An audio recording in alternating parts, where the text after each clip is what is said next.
There we go. And I will mute myself. So I'll turn it over to Rich. Is everybody seeing the screen? Yes. Yes. All righty. So today I'm on an unfamiliar computer and an unfamiliar system, so I'm going to be a little slow on doing this. I can't figure out how to make that go away, so it'll have to say. Um, if you remember a couple of months ago, we talked about civil religion a little bit. This is sort of a part two to that, in a sense. Um, One of the components of civil religion is something called American Exceptionalism, and we'll talk about why I thought this would be a useful topic right now in just a second. But basically, the American Exceptionalism says that the United States is a unique place in all the world based on its economics, its politics, its culture, its history, all of that. But a critical part of this is that there is the assumption that all of this is are blessings from God, in fact, is ordained by God, which assumes that the American version of all these things, politics, economics, culture, history, um, all those things are superior to the versions of all other countries. Hence, the US is exceptional. That's where that comes from. And part of the assumption of American exceptionalism is that other countries either will or should follow our example and be like us. So it was developing in the 19th century as part of the process of creating a national identity and dominated the US in the 20th century. And we're going to talk about manifest destiny a little bit, which was a 19th century ideology, which was a very strong precursor, actually kind of part of American exceptionalism. So that's kind of where we're going with this. And there'll be a tie to biblical Israel. So we're going to be taking a look at that as well. So the reason for looking at this now is because Donald Trump's policies and ideology and his personality, everything about him is American exceptionalism is right at the heart of that. And so this is a resurgence of American exceptionalism in the last few decades. And Donald Trump is the most obvious example of that. And since everything has changed in American government over the last month or two, um, I thought this might be a good time to take a look at this and see where it comes from and see what the connection is to biblical Israel. But you can see some examples of this.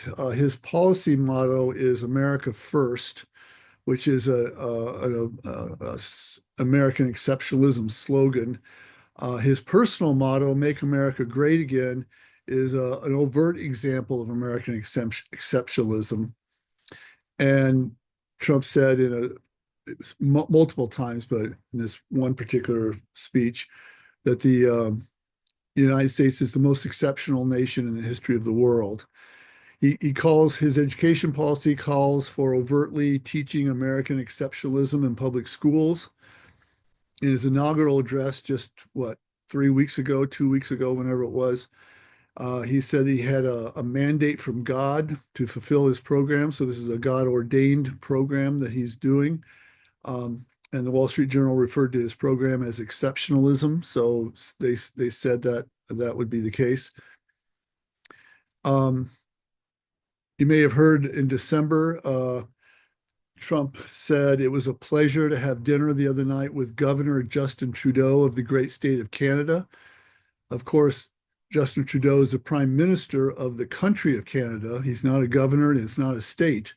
So the national news magazine The Week identified this as an example of manifest destiny, which we'll talk about also. So exceptionalism and manifest destiny is at the core of everything that Donald Trump is doing.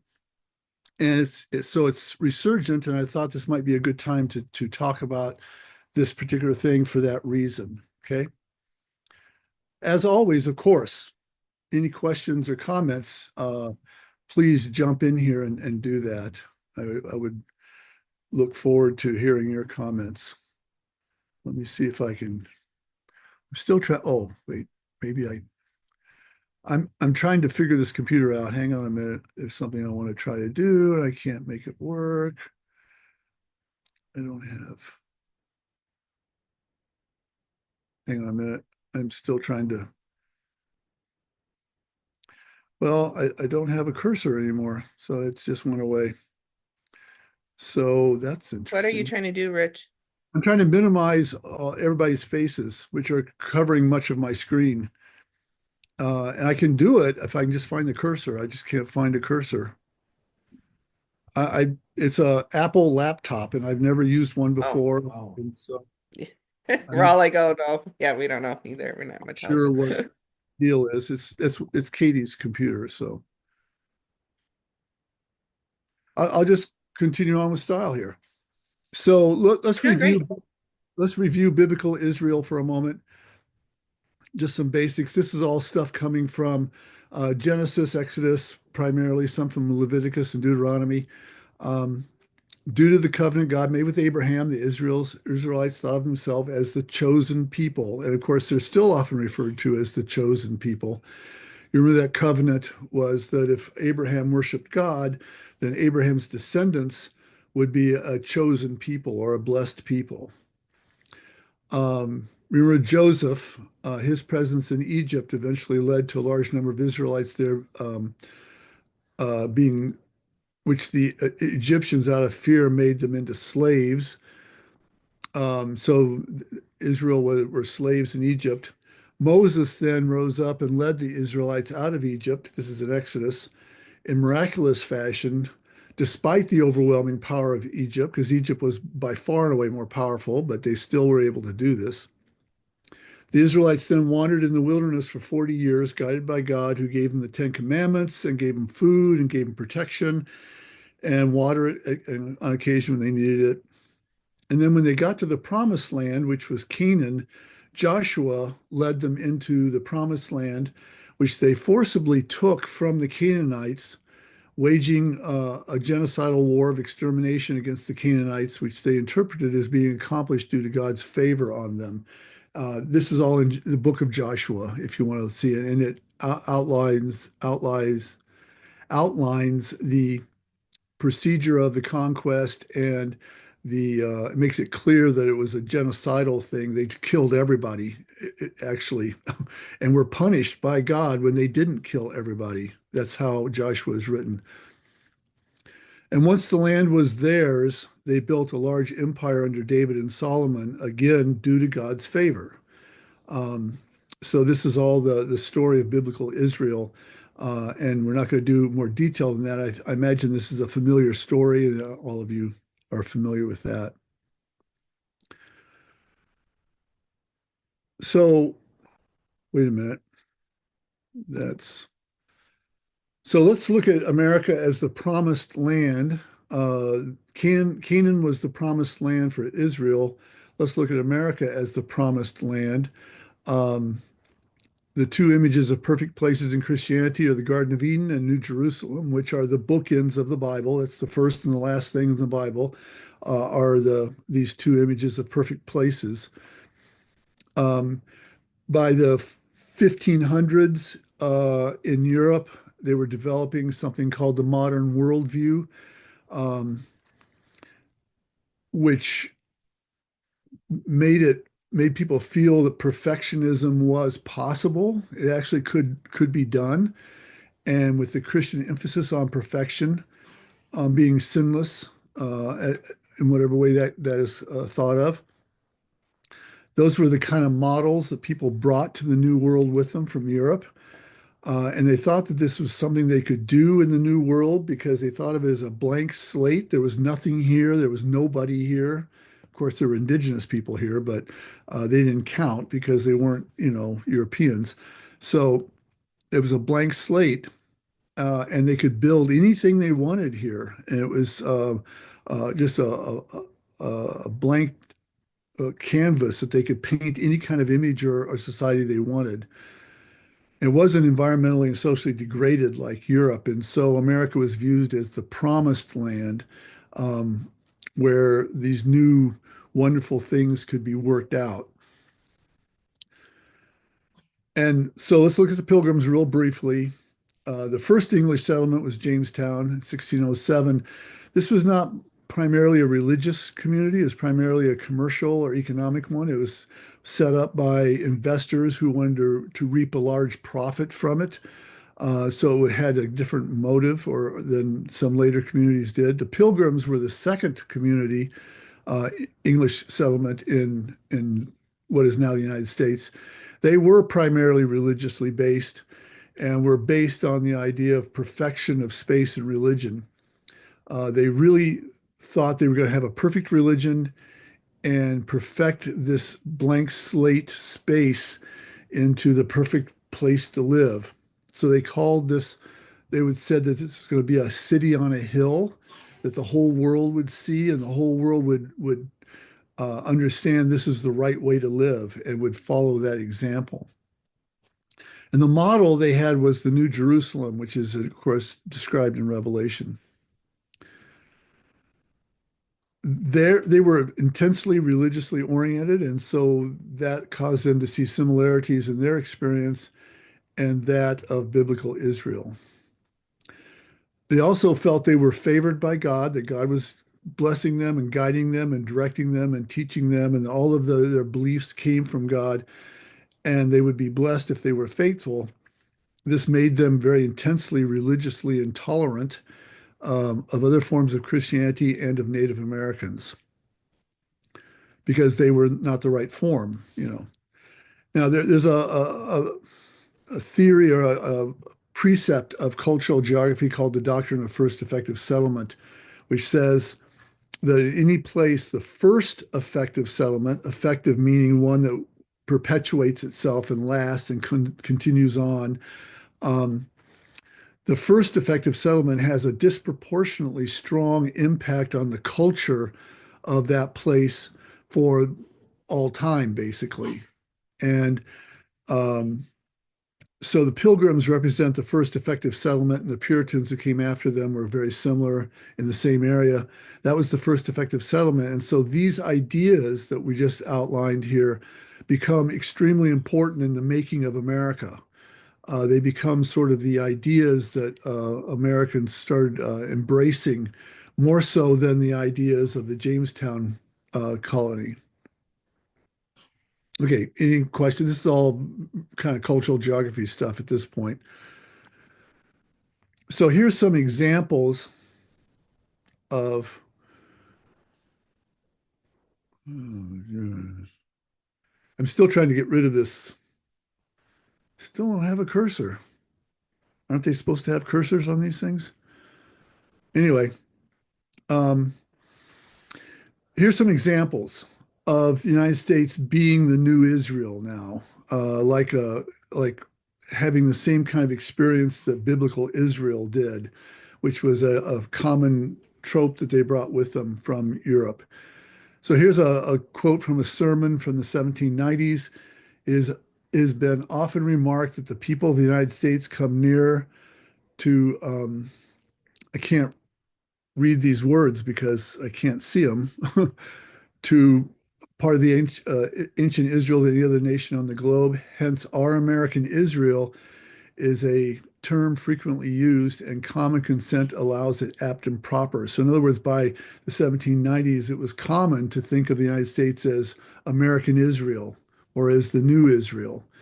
Um, Thomas Jefferson, in his second inaugural address in 1807, said, I shall need too the favor of that being in whose hands we are, who led our forefathers of old from their native lands and planted them in a country flowing with all the necessities and comforts of life. Basically, the same kind of idea of what happened with Israel.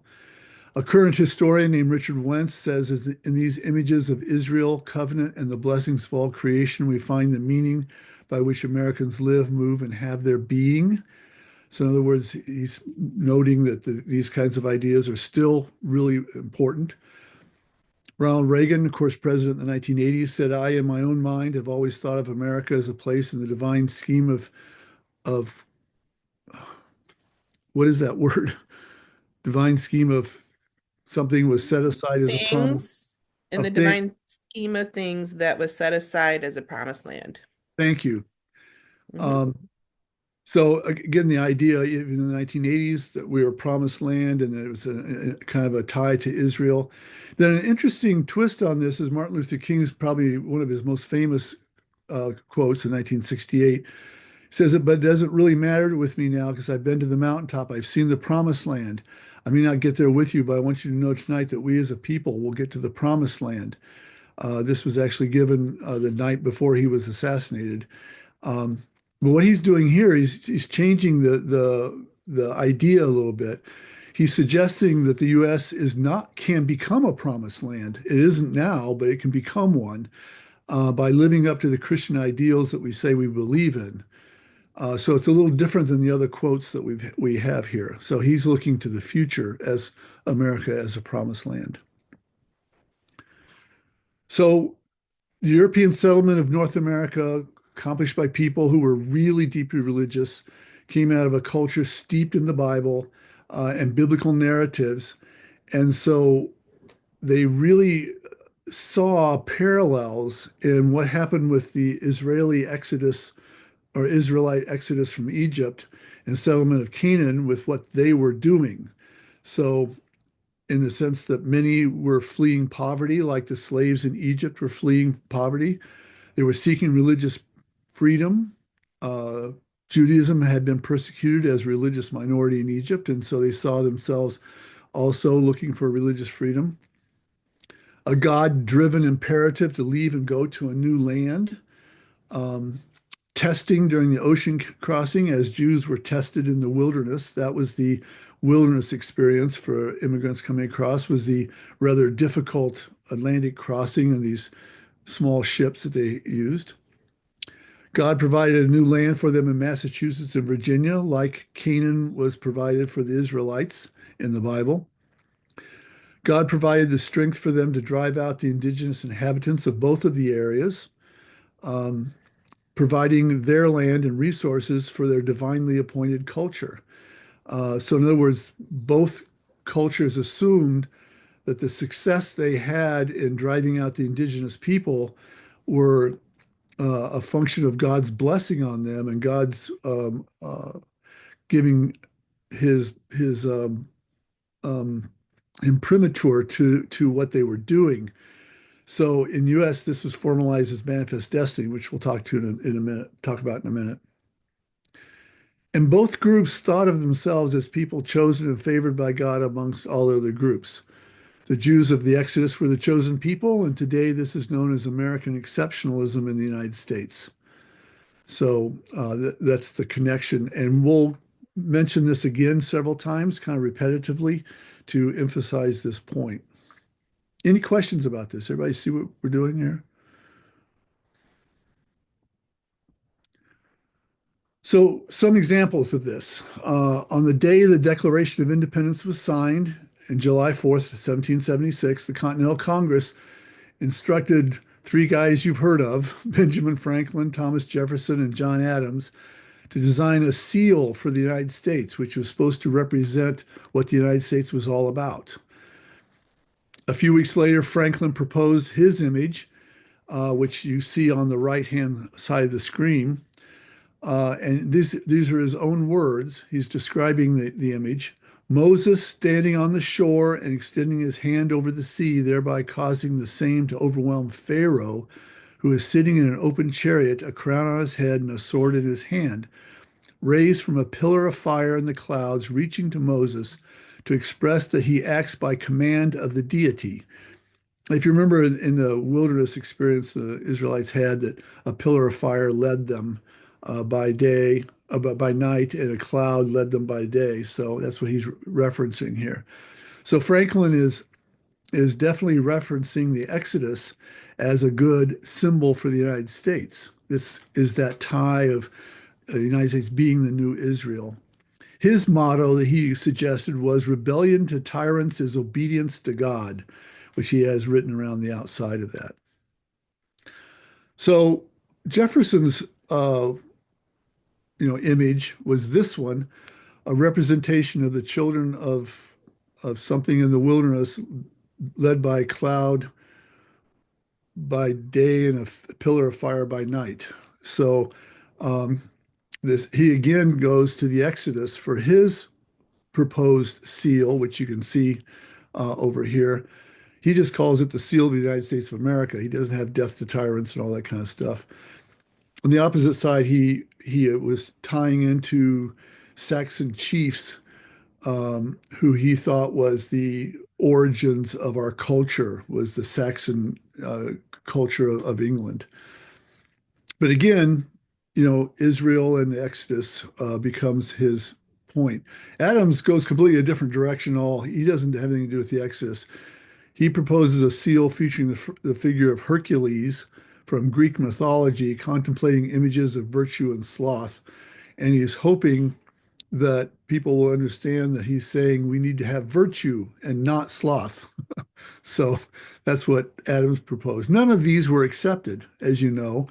The seal in the United States is this, um, with the eagle and the shield and all that. On the opposite side of it is the pyramid and the eye and so forth. And the mottos which are on there, official mottos of the United States, is "E pluribus unum," out of one many. I'm sorry, out of many one. Um, and then he has favored our undertakings. And the eye that you see there is the eye of God, symbolizing God's interposing on our behalf over our history. Um, and then a new order of the ages. That's the what the Latin meanings of this are. You probably know this. These have been on the dollar bill since 1935, so you can pull out a dollar bill and see these images.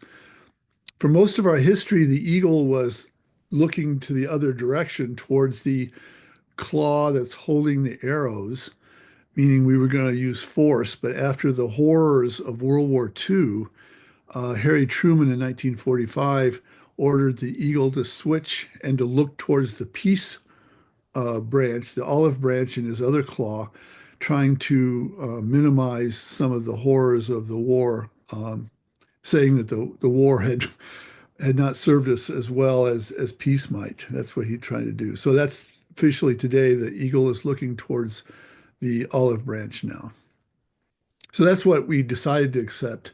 They didn't go for all the new Israel stuff. But the point being that these two giants of forming our country both thought immediately of the Exodus when they thought of that kind of thing. So the Restoration Church, Joseph Smith Jr. and so forth, was coming to light in the middle of this fervor about us being the new Israel and all that kind of stuff. And so there's a lot of examples of that in the Restoration. This is a Mormon example in which they were trying to say, well, look, the where we live in Utah looks just like topographically like Canaan. So they're the promised land, we're the promised land. That's what they were trying to make that suggestion that it was the same thing. Um, there is a cheat in all of this because in order to make the geography work, they had to flip Canaan the other direction. So what they have in the Utah one is north is up, which is typical on maps. On the Canaan one, south is up, north is down. So they had to do that to make it match, but they still thought that was significant. But even in things that we've used, the Redeemer of Israel, a classic hymn, which is all about the Exodus and so forth. Um,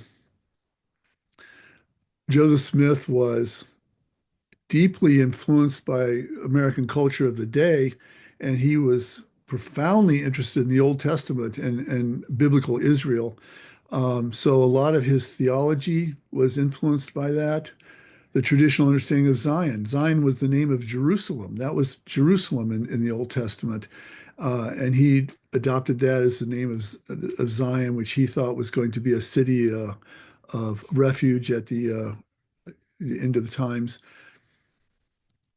An emphasis on works, often at the expense of grace. That's an Old Testament idea. Embracing polygamy makes sense if you embrace the Old Testament theologies.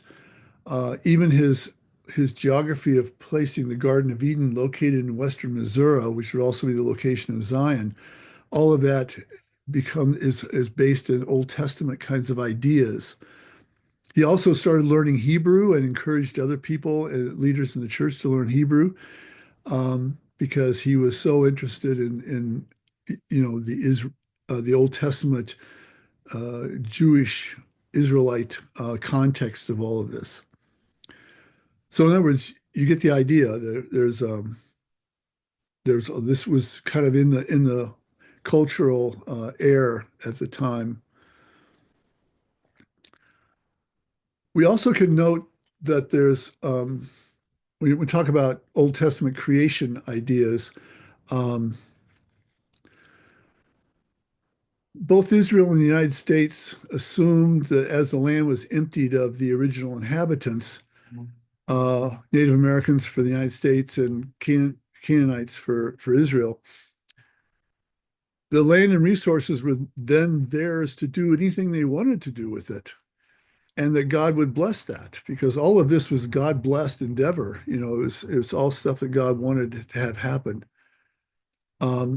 They both used advanced technology, which was advanced over those of the indigenous peoples, and they saw that as proof that God was favoring them. From the Old Testament, we adopted the notion in the United States that wilderness was a bad thing because it was land which was not under human control. Therefore, the land was devoid of God. I mean, God existed in places where there was human control. That's so like cathedrals where God was and things like that. This comes from the creation story in Genesis. It's why in the New Testament where Satan was able to tempt Jesus because he was in the wilderness. So Satan had control of the wilderness, unlike, and that was kind of a common sort of thought about this.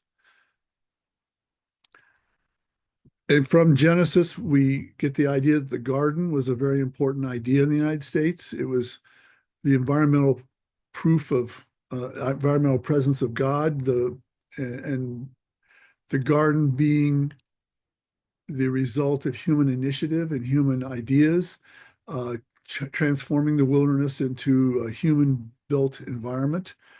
And that was an important thing. And when that happened, then God was present there. Now, until about 1890, it was always assumed that land and resources were unlimited in the United States. But in that year, the Census Bureau in the census, well, it's actually a couple of years later when they processed the data, they announced that there was no more frontier because people had filled it in. And this had a real profound psychological as well as economic impact on Americans because we'd always thought that we had land to the west that we could go to and fill. And that was God-given a God-given initiative to do that. And that was no longer true. And so what does that mean? Our country became a very different country after that in the 20th century. Primarily, one reason for that was because of this impact of realizing there wasn't land anymore that was available.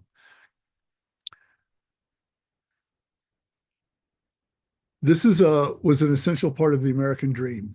The American dream is basically an idea that says anybody can succeed if they work hard enough. They have to just work hard, but if they do, anybody can succeed. And since land and resources were unlimited prior to 1900 or so, the only way someone would fail economically is if they were lazy and didn't work because the resources and land were there. And American capitalism developed as the economic system of this idea.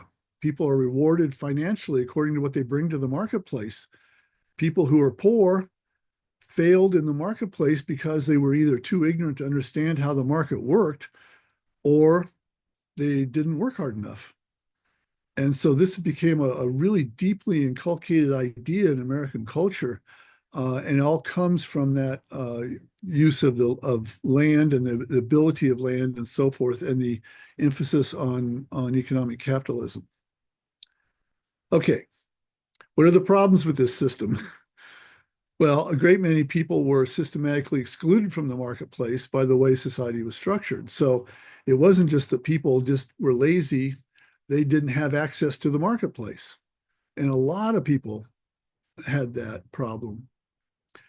It also it was predicated on rapacious destruction of the environment and the use of resources, which was not sustainable. We couldn't maintain the amount of environmental destruction that we were doing, which caused us to have those ideas in the first place. And we're starting to see the problems with that now.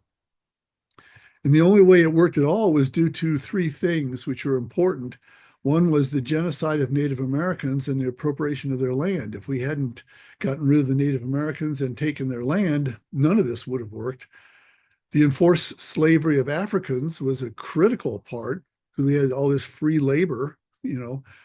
And then the labor provided by immigrants coming into the country who worked very cheaply and in all kinds of difficult jobs. This was especially true after about 1890 and was essential in the industrial growth of the United States. Immigrants drove the industrial growth of the United States during this time. And all of this worked only because of these three things. These are not things that could be duplicated. We can't do this again, you know, so it's going to be hard this is why so many people feel the American dream has passed them by. The conditions that allowed for us to develop that idea no longer present. So let's look at manifest destiny. Okay, see where we are. Okay, this was an 1800s thing, 19th century. It basically said that the United States was destined by God to expand westward until we occupied all the land between the Atlantic and Pacific Oceans. It was our destiny to do this. The manifest part indicates that it was a clear understanding that we were chosen for this mission. This was our chosen mission to do this, and our efforts were blessed by God. So God wanted us to do this. It was a direct outgrowth of the idea that God had given us this land because we were favored or chosen people, just as the promised land was given to the Israelites because they were a chosen people. So this was our promised land, and we were going to accept it or take it in the same way the Israelites took Canaan, and by the same methods. Native Americans and the natural environment were obliterated in the process. And this was not of great concern because everybody assumed that all of this was a God ordained thing, that God was on our side in all of this. And so it didn't seem to matter much. So manifest destiny is a form of American exceptionalism. We'll get to that in a minute. But according to this scholar, there are three basic tenets to manifest destiny. One, the assumption of the unique moral virtue of the United States. In other words, anything we did was good because we were the moral ones. We were the God ordained, we would follow God's laws. And so all of this was made us virtuous. And so anything we did was okay. It was also part of the mission that we had to spread the American way of life, which was superior to everybody else. This is the American exceptionalism part of this. And the faith in the nation's divinely ordained destiny to succeed in this mission. In other words, again, we can't stress this too strongly. People really thought that God was on our side and God wanted us to do all of this. Now, manifest destiny kind of lost its steam a little bit once 1900 got here because there was no more land. We had occupied all the land all the way to the Pacific Ocean. It took another form in which we tried to create foreign empires and expand the United States to other places, but it really lost a lot of its steam once that happened. I thought we'd look at some art to show how pervasive this was in American culture. This is probably the most used painting showing Manifest Destiny from 1872. You can see what you're seeing here, of course, is to the right, to the east, you see cities and so forth. And to the left or to the west, you see Native Americans and animals fleeing to the west out of the way of trappers, loggers, people in wagon trains, stagecoaches, the Pony Express, animals fleeing from all of this as we move west and move west and move west. The telegraph was thought to be such an important part of this. You can see the telegraph lines over here on the right, but the angelic figure is actually holding the wire of the telegraph as she leads us across to the west. And so this is kind of a manifest destiny, kind of embodied in one photo, in one image. And of course, the angelic figure is an image of God, showing their favor over this entire process. There's lots of art which does this. This is an 1853 painting. It's called A Vice on the Prairie. So again, we have the settlers going west and so forth. But what is happening here, and we know this is what's happening because the artist described it in his notes. This is what he was trying to do, was trying to recreate basically a biblical scene here. The woman in the middle holding the baby, the way her shawl is around her head is like a halo. So this is a representation of Mary. She's holding baby Jesus, which also has a halo from his shawl around his head. The guy who's giving the advice represents the wise men because they know what's going on. There's animals around, like typical for the birth narrative, and so forth. So this is a representation of the divine ordinance or the divine imprimatur on this whole sequence of people moving west. Here's another one, which is the same kind of thing. It's called the Madonna of the Prairie. And you see this a woman in a Conestoga wagon going across, but the way the wagon is formed, she has a halo around her head too. So she's a divine being leading the people across the western Great Plains into the west. This is a influential painting called Westward Course of Empire Takes Its Way. This is overtly saying that we're creating an empire by moving to the west. This is by the same artist that painted the very famous painting of Washington crossing the Delaware, which you're probably all familiar with. This painting now hangs in the U.S. Capitol, and you can see it's people, going to a golden west and continuing inexorably to move to the west, manifest destiny.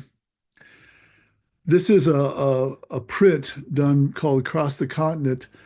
Currier and Ives was a company that specialized in making cheap reproductions of art, and they sold these in the millions. This is one of their reproductions in which they're showing again the movement across to the west. This probably hung in the homes of maybe millions of people.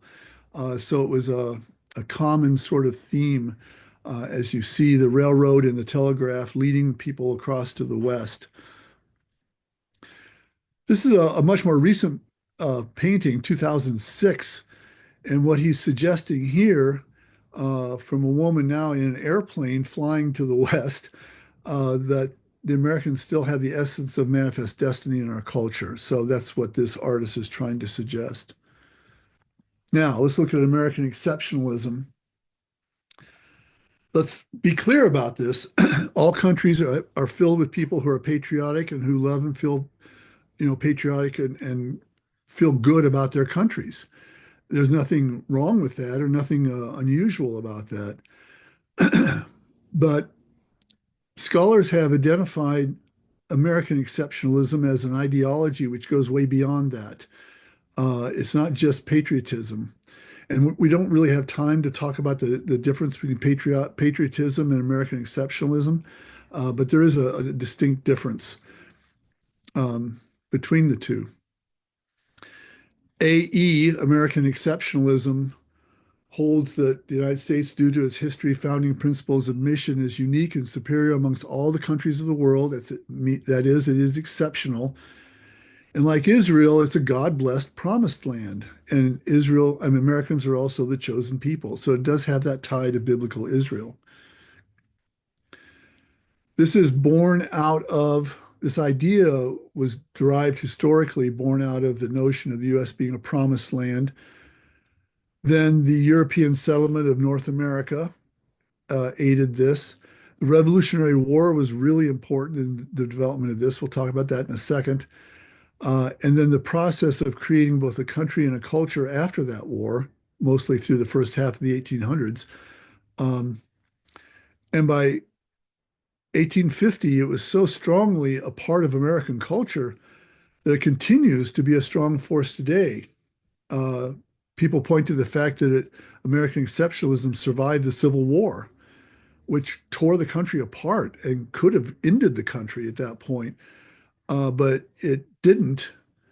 And American exceptionalism survived that. It's an indication of how strong an idea it was that even in the face of something as non-exceptional as slavery and the destruction of 700,000 people and the destruction of much of the country, it still was able to survive.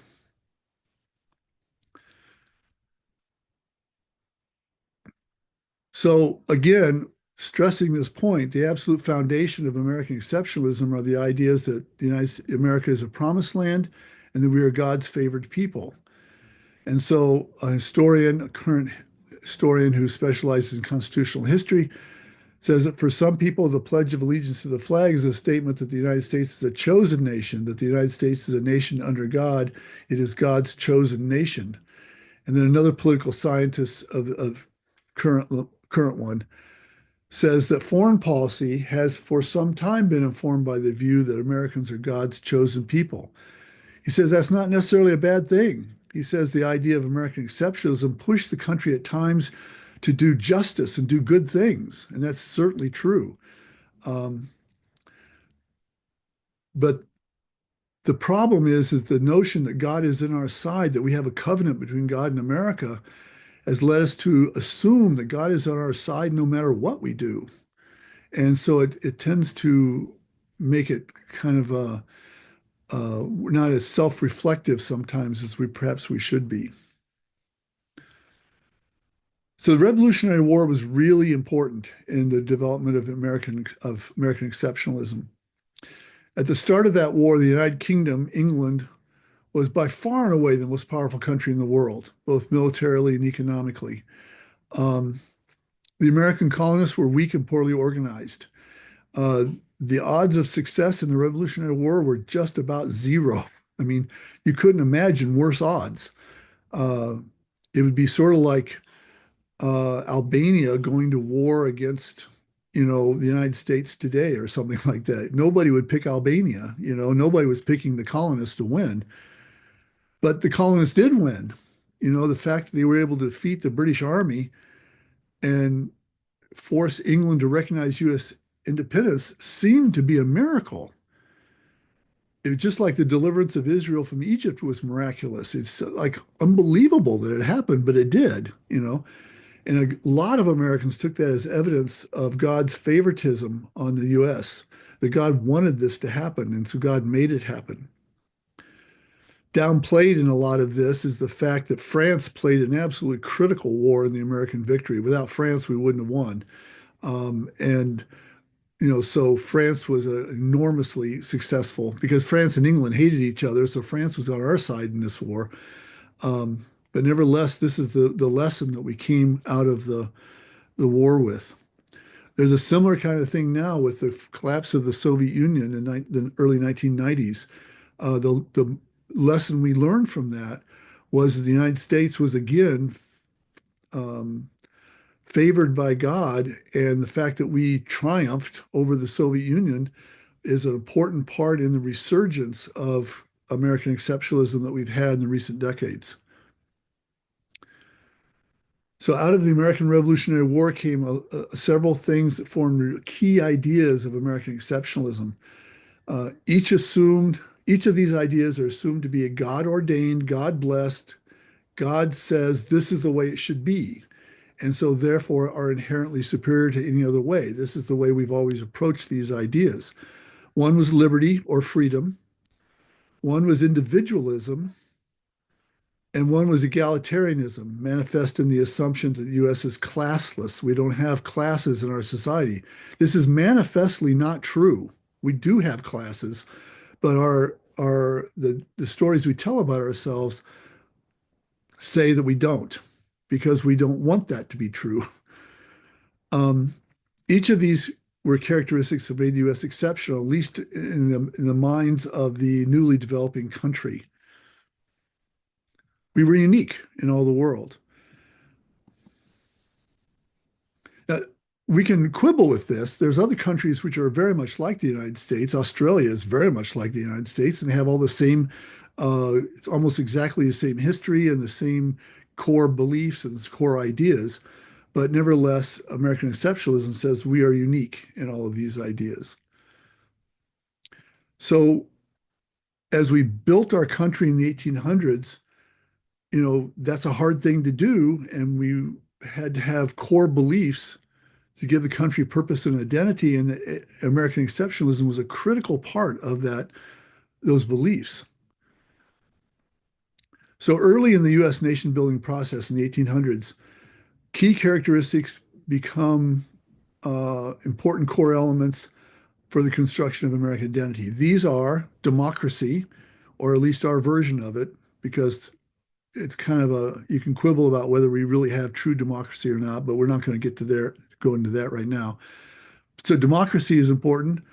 The idea of republicanism, and what that means is an importance of individual political rights and individual freedom, which is based on the strong sense of individualism that's central to American exceptionalism, and then free market capitalism.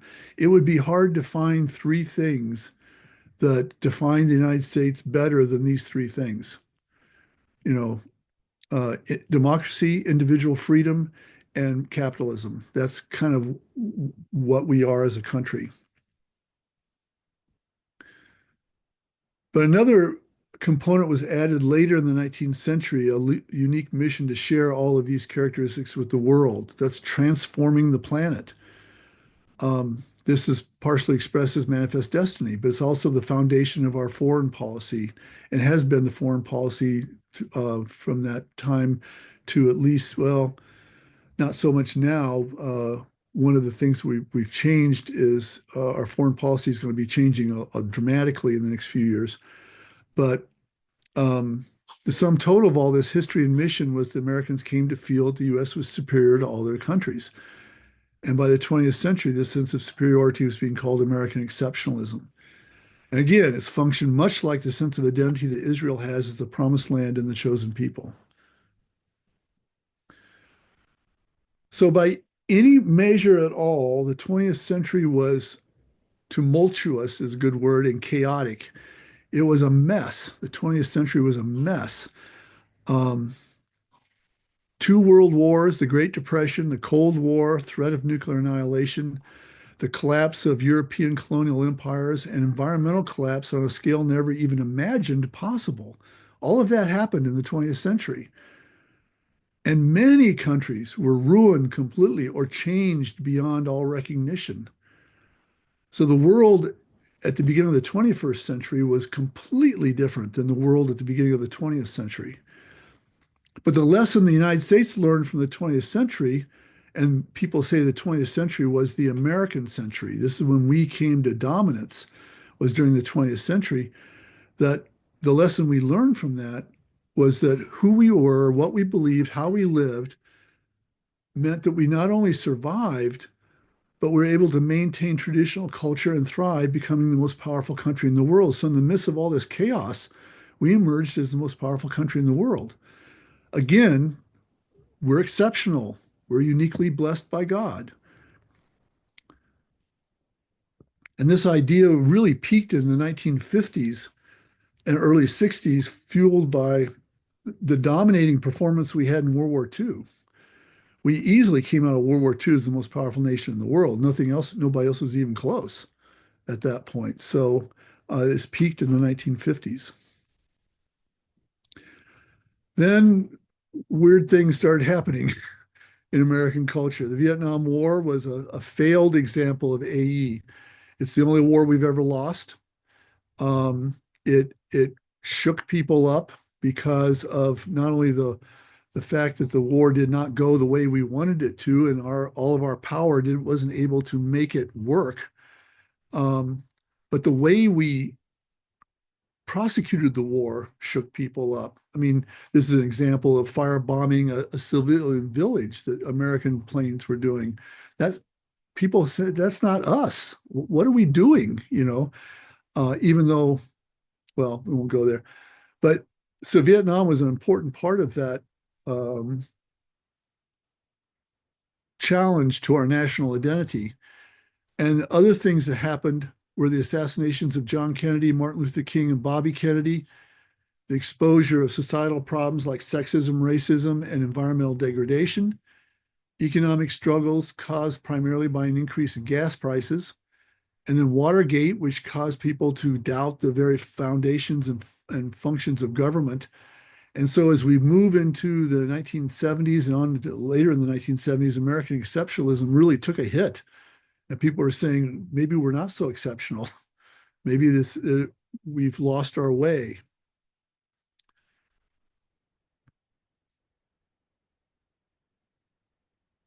I think I'm missing a slide here, but let me just say that the presidency of Ronald Reagan in the 1980s was the beginning of the resurgence of American exceptionalism. He talked about American experience in the United States as being exceptional and so forth. And people bought into that. People liked hearing that. And so we see a rise of American exceptionalism in the 1980s under the presidency of Ronald Reagan. There is a connection of American exceptionalism and racism and sexism also. Um, it was established and maintained almost exclusively by white men who created a culture that was essentially male and white. In other words, men and white people got all the gravy, all the good stuff. Women and people of color were marginalized. Thus, slavery and appropriation of Native American land could coexist with AE, as well as the secondary status of women. All these were acceptable to white male Americans because it was part of the uh, process by which the United States was exceptional. Of course, women and people of color made substantial and essential contributions to the development of the United States, but those were largely ignored. At this point, still in 2025, women and people of color generally have not been allowed to even vote for the majority of US history, even something as fundamental as voting rights. And it's been a majority of our history still at this point. They did not have that right. So, what this means is American exceptionalism assumed that part of being exceptional was a function of gender and ethnicity. It was white men that were exceptional. And that's what caused the country to be the exceptional place that it was. We are still struggling with the ramifications of this today. I thought I'd point this out to show what we mean by that. January 29th this year, so what is that? Just 10, 11, 12 days ago, something like that. The Trump government, through the Office of Personnel Management, put out a list of words to be either removed completely from government websites or which would trigger a policy review to see if they were allowed. In other words, if these words showed up in the titles of proposals or even in the content of the proposal, then they would at best go to be subject to a review to make sure that they were okay used that way. In some cases, it was an automatic disqualification from for consideration. It went to all government agencies, and I was interested in the impact it has on the National Science Foundation, which funds a lot of academic research in the country. They were basically saying you will not fund research projects that have these words in them, you know. So and so we have a list of there was a long list of words. I only picked out a few. This is just a few of those words. There was probably close to 50 or 60 words altogether. But interestingly enough, the words men, male, white, and Caucasian were not on the list. Those words are always okay. But the words female and women were on the list. So anything that has female or women in the proposal or in the idea, at best, was going to be subject to a review to see if it was acceptable or not. Black, Latinx also were words on the list. Community diversity, disability was on the list. Diversity was on the list. Hispanic minority, LGBT, multicultural, racism, social justice, socioeconomic, and indigenous communities. All of these were on the list. So all of these are the things which they're saying are not part of American exceptionalism, or at least may not be part of American exceptionalism. So this resurgence of American exceptionalism we're seeing now is going back to this idea that it's a white male straight kind of process. So one of the ways you can suppress debate is by criticizing elements of American exceptionalism. Um, if you criticize it, it's often denounced as being un-American or unpatriotic because we assume what it means to be an American is to be an American exceptionalist. Many assume that to criticize the U.S. means that we're capable of mistakes, which would call into question our exceptionalism. But this is selective. American exceptionalism encourages certain criticism of national policy if this is seen as being contradictory to American exceptionalism. One of the most obvious examples is taxation. American exceptionalism hates taxes, and they don't want to have taxation. They want to cut that at all costs. That's often seen, criticizing taxation is often seen as being patriotic. But of course, taxes are absolutely essential to the continued existence of the United States. And it's interesting to think about this because without taxes, the country couldn't exist. I would think patriots would be all for taxation because it's what allows the country to exist. But American exceptionalism takes strong exception to taxation. So, in summary, and it looks like I'm actually going to finish within the hour, so this is a day to celebrate, I think. Um, Constructing at least part of the identity of the United States from the experiences of Israel has had several implications. Assuring Americans that we are a chosen people, favored by God, who approves what we do and will fight for us. This is American exceptionalism. Overtly claiming national identity as a Christian nation, epitomized by our national motto, In God We Trust. It was one of the foundational ideas that led to the westward expansion to the Pacific Ocean and the concomitant genocide of Native Americans and exploitation of native natural resources. Helped give credence to a society dominated by white men for most of our history and served as a justification for slavery and oppression of African Americans once slavery was illegal, and was instrumental in creating a special relationship with modern Israel. All of this serves as context to the current issues concerning the role of the U.S. in the Israeli war in Gaza. So all of this comes out of this really old idea from the very beginning of our country that we are the new Israel. And it had a profound impact on the shaping of the United States and who we are. Now, so far, I've been mostly critical of that. We should also point out there are that sense of chosenness has allowed us to do really great things, really wonderful things. People often talk about how generous the United States is in terms of helping other countries and things like that. That's all part of American exceptionalism, and that's all probably good stuff. And so we have good things that come out of it as well. But we only had an hour, so we had to, short shift that. So that's it. I think that's the end of it. So comments or questions would be welcome now.